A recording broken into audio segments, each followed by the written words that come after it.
What image comes to your mind when you think of death? For most of us, it's not just the silence of a grave or the emptiness of eternity. It's a figure, a shadow, a skeletal being cloaked in black, holding a scythe, patiently waiting for the living to breathe their last. This figure is the Grim Reaper, one of the most recognizable symbols of death the world has ever known. But the Reaper did not always exist. He was born from fear, from war, from plague and famine.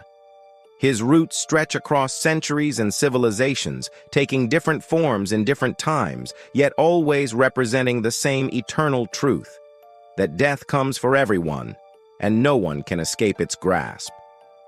Today, we're going to walk a long road into the shadows.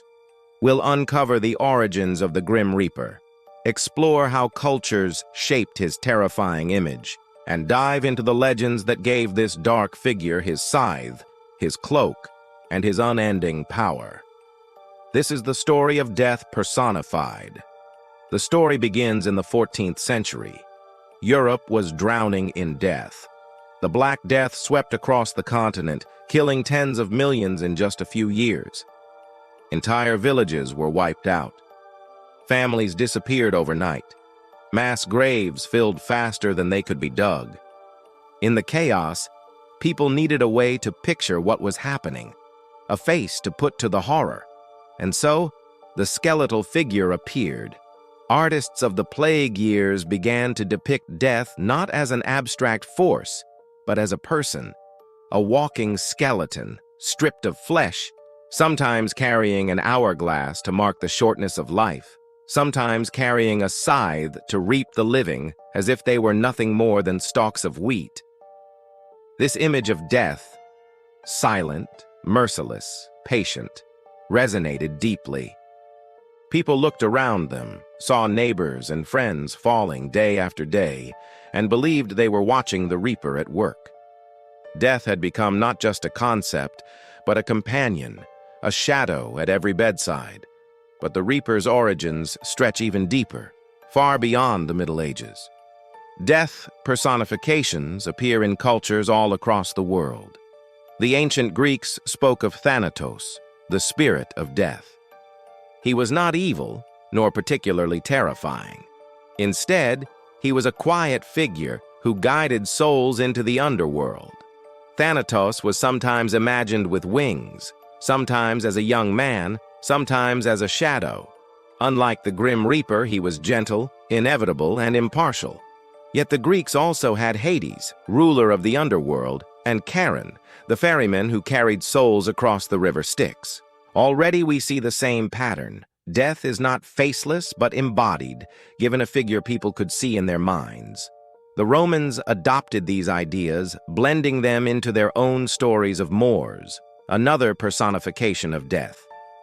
Meanwhile, in Northern Europe, the Norse told of Hel, the goddess who ruled over the dead. Her half-living, half-decayed face made her both horrifying and divine, a reminder of the thin line between life and death.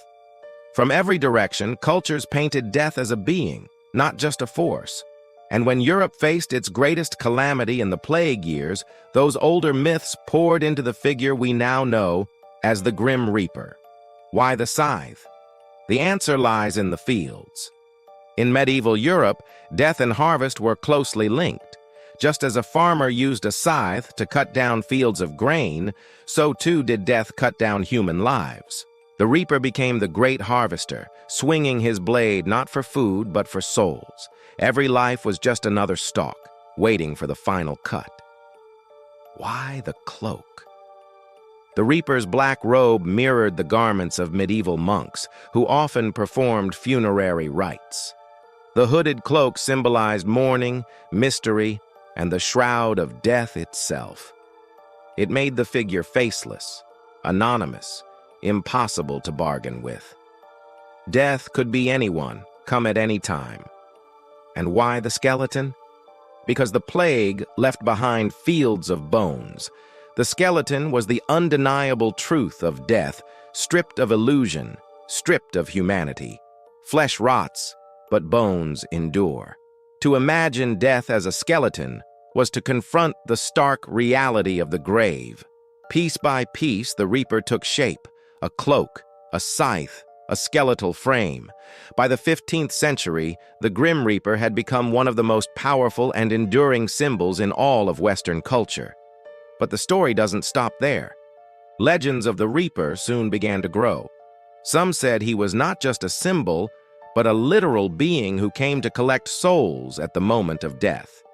He would appear at the foot of your bed, waiting for your final breath, then swing his scythe to separate your soul from your body.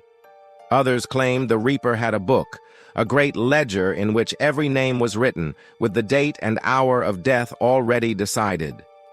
No matter how you lived, no matter what choices you made, the Reaper's book could not be altered. Still others whispered that the Reaper could be bargained with. Folk tales tell of desperate men trying to trick him, offering gold, or even challenging him to games of chance. These stories never end well. The Reaper might delay, but he never loses.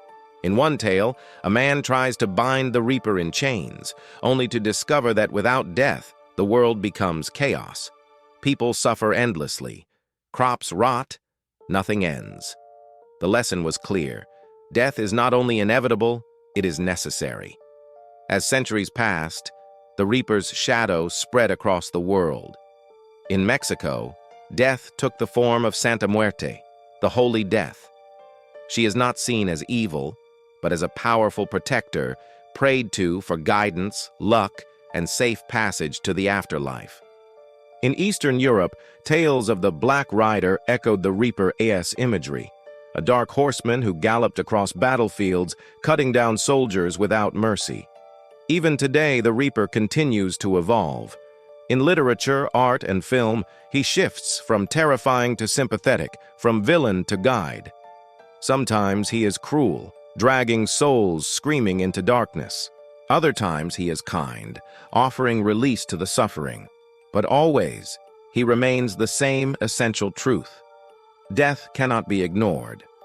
But perhaps the most haunting thing about the Grim Reaper is not how he looks, but what he represents. He is a mirror. He forces us to confront the one thing we all share, no matter our wealth, our power, or our beliefs. In the end, we all meet him.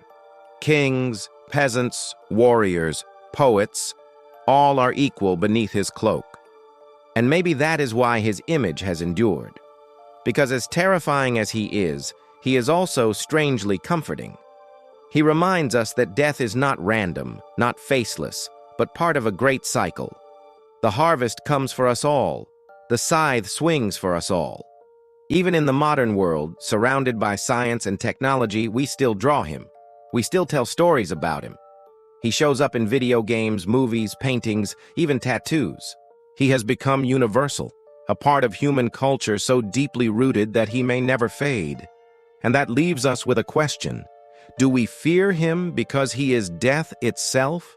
Or do we cling to him because in the end, we need to imagine someone waiting for us on the other side? The Grim Reaper may be a legend. He may be just a symbol, born from plague and pain. But his scythe still hangs over every one of us, and his footsteps still echo behind us, whether we hear them or not. So the next time you see his shadow, remember this. Death is not the end of the story. It's the beginning of another one.